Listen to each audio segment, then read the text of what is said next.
Hey,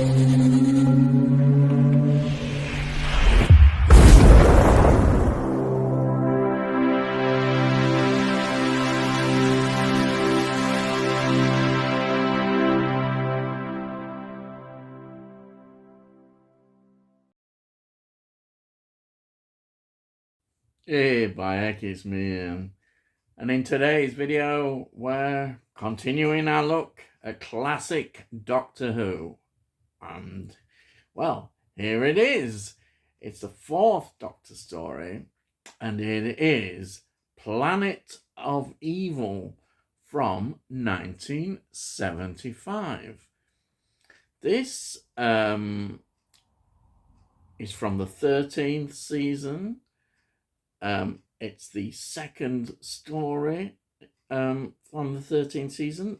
This followed Terror of the Zygons, a real classic Doctor Who story, which opened the 13th season. And then after this story, Pyramids of Mars. So we know we're into a re-cracking season here, I'll tell you. It was transmitted on the 17th of September to 18th of October.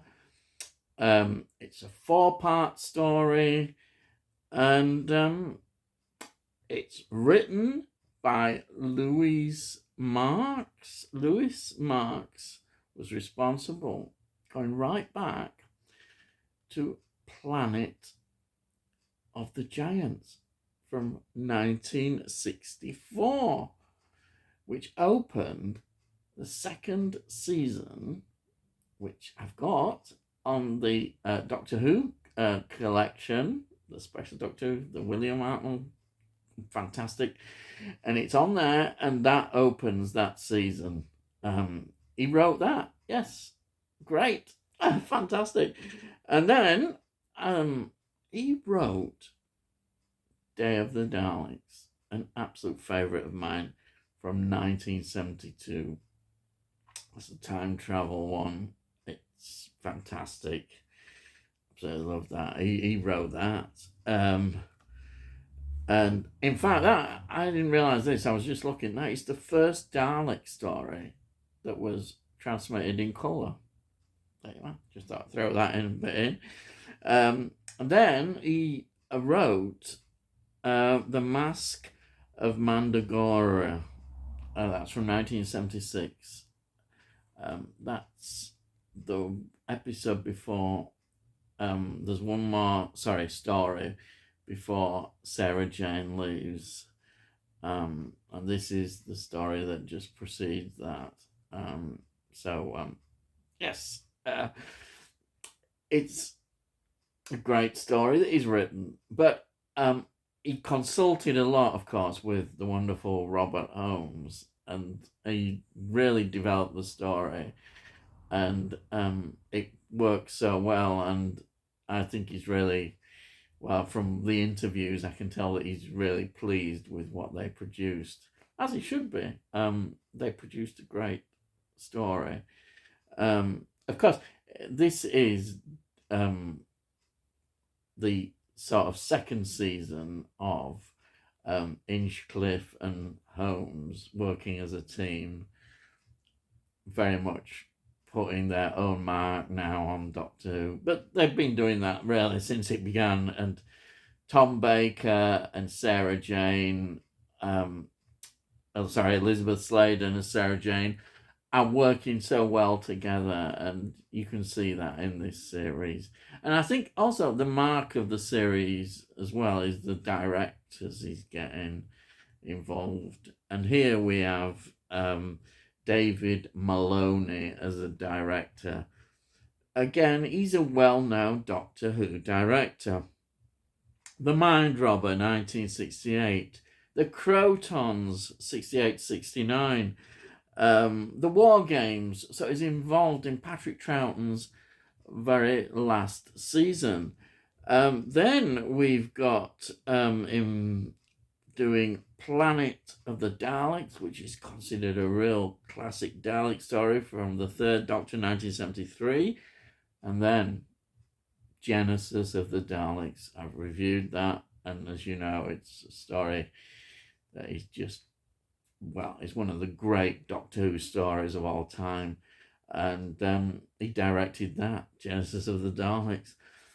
And then he directed The Deadly Assassin, another groundbreaking story, which is just the fourth Doctor, as you know. Again, I've reviewed that. That's from 1976. And then he keeps really doing it. The Talons of Wayne Chang. He did that. I mean, that is an amazing classic Doctor Who story. The Talons of Wayne Chang. Unbelievable. But there we are. So that gives you an idea of how good this director is. So we've got Tom Baker again as the fourth Doctor. We've got Elizabeth Sladen playing Sarah Jane.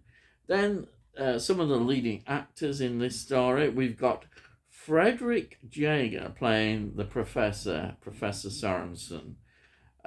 He's quite a seasoned actor. He was appeared in lots of TV things and films, not just more smaller parts, but there were some big ones. But I noticed the one film that struck me straight away was Indiana Jones and the Last Crusade, 1989. He's in that. Just thought I'd throw that in. So then we've got Ewan Solon playing Wyszynski. Yes, he was. I managed to say that. I don't know. He was famous in terms of being involved in a very big TV series called Margaret, which starred Rupert Davis.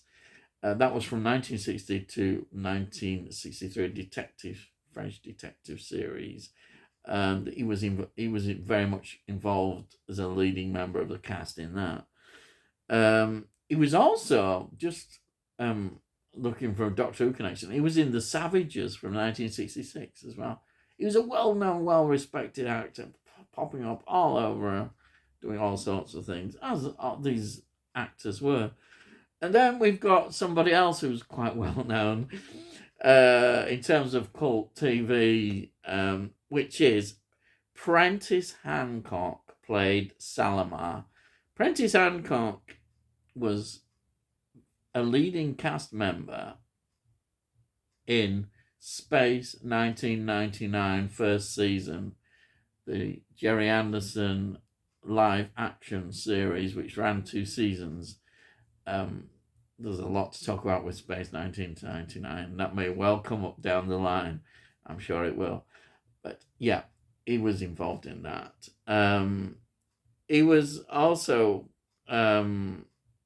involved in Doctor Who quite a bit in various bits and bobs of roles.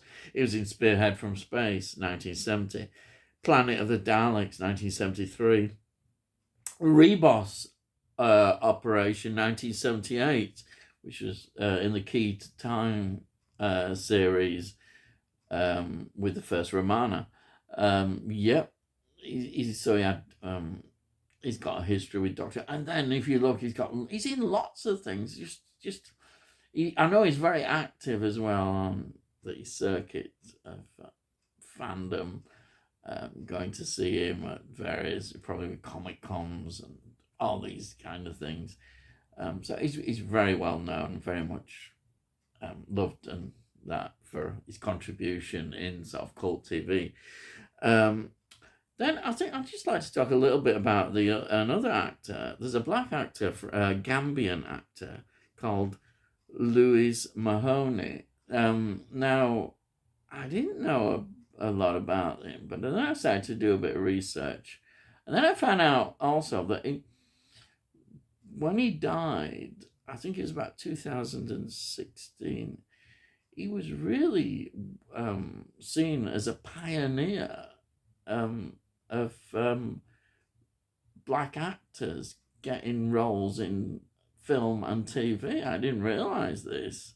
Again, you people who should know your history, even I'm learning my history. This is really interesting, and he's in this role as well. In this, he was in Blink. 2007, which is a 10th Doctor story, which is, again, one of the most highly regarded stories in Doctor Who history. And he was involved in that.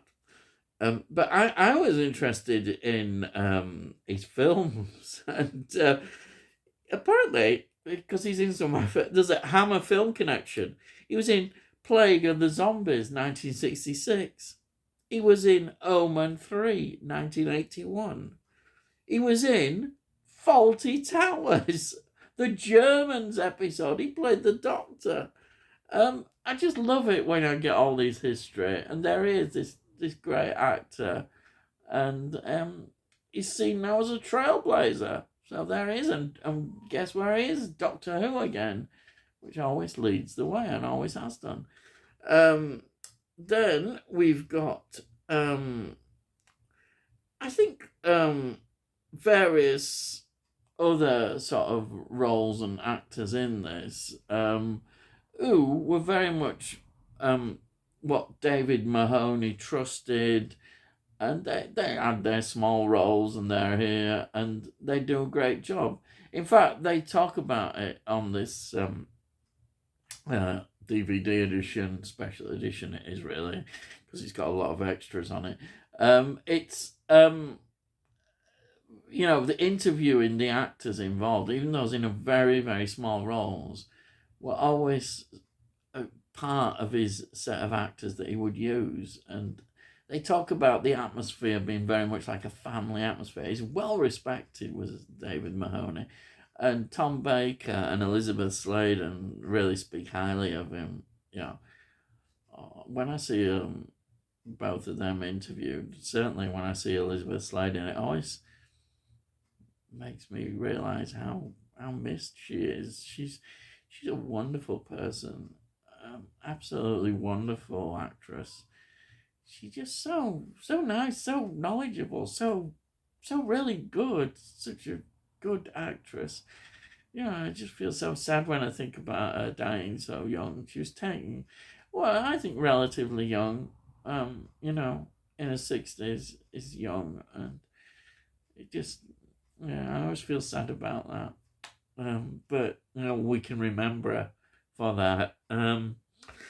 So I'm going rambling on again. I think there's just a few other elements that I need to talk about as well about this story. The set designer is the outstanding part. This is what this story is often remembered for. Roger Murray Leach, he was this set designer who did the whole jungle thing, and it was recognized and held up as a great example of great design on the BBC. It was used and cited. They didn't record this in the BBC studios.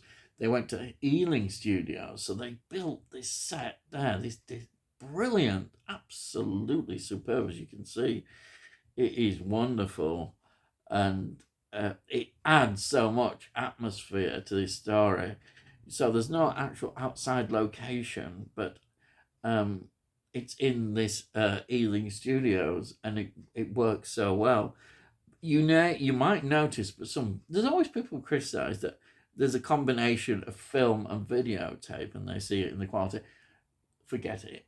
No, I'm not bothered. I looked at it and I just think it's great. The design works well. And then you put what their special effects were, like the monster that you see, the antimatter monster, works so well. You don't need the CGI. What they managed to do with the videotape and the overlays, amazing. Because all this is on such a small budget. You have to think about the budget involved. And I think they spent a lot of the budget on this set. They're very well aware of that. So they do such a great job. Also, just another word, Dudley Simpson does the music. And that's amazing music. You listen to the music as well. Beautifully adds to the atmosphere. Um, so, what is the story about? And then I'll just talk about the influences in the story. It starts off in the TARDIS, and as usual, the Doctor gets he's trying to fix the TARDIS as usual because it's going off. They've just come from Scotland, Loch Ness, and he's supposedly taking her, I think, to London, but they don't quite get to London. And Sarah Jane, that warmth between them, their banter is fantastic. And she's saying that he can't control the TARDIS, and that's where it all begins because the TARDIS gets sucked into this planet, and this planet, there's an expedition of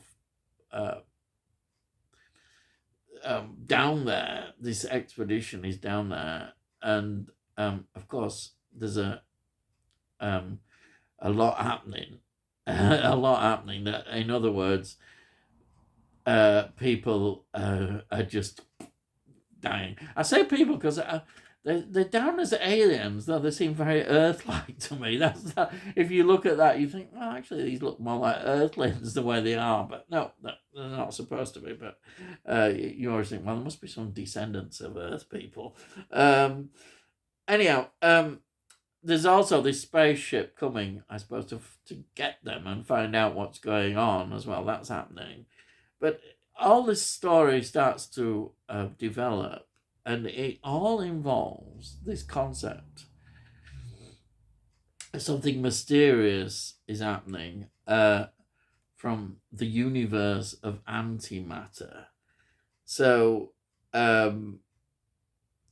this planet, Zeta Minor, is supposedly right on the edge of the known universe. That's it. And it's going into the there's all sorts of scientific pseudo-scientific stuff, which is great, even though you can wonder, well, is it quite true? But you've got the antimatter universe, and this works well in the story, especially when you get the monsters, and it's also, is the planet kind of a character that changes as well. That becomes part of the antimatter universe and the clash between the two, the established universe. And they talk on, again, in documentary about the influences on this. And the influences are Dr. Jekyll and Mr. Hyde. You can see that straight away, the transformation of what's going on, the professor and all that. I don't want to give too much away because you've never seen it, but it's very clear in there, as well as using it as with the planet as well, changing planet. Then you've got the other influence, Forbidden Planet, the classic sci-fi film of 1956, especially with this antimatter monster that appears. There are a lot of parallels with that. And they're quite happy. As they said with stories, you pinch and use for all sorts of ideas and stories, and then you just develop them into your own thing, which is great. And this era of Doctor Who was renowned for doing that, and it worked successfully. They were using all sorts of great areas to develop Doctor Who, make it more adult, I would say, and this is very much there. It's great. So I think when you look at this story, it's a story that doesn't immediately come to mind for me. I think it gets overshadowed by the Zygon one, and of course Pyramids of Mars. And now I'm revisiting these stories, which I do remember, but not quite. I see them a lot clearer, I think, in many ways, of how they fit into the seasons. And you realise how good this is. It's perhaps an underrated one. It's not just an average one.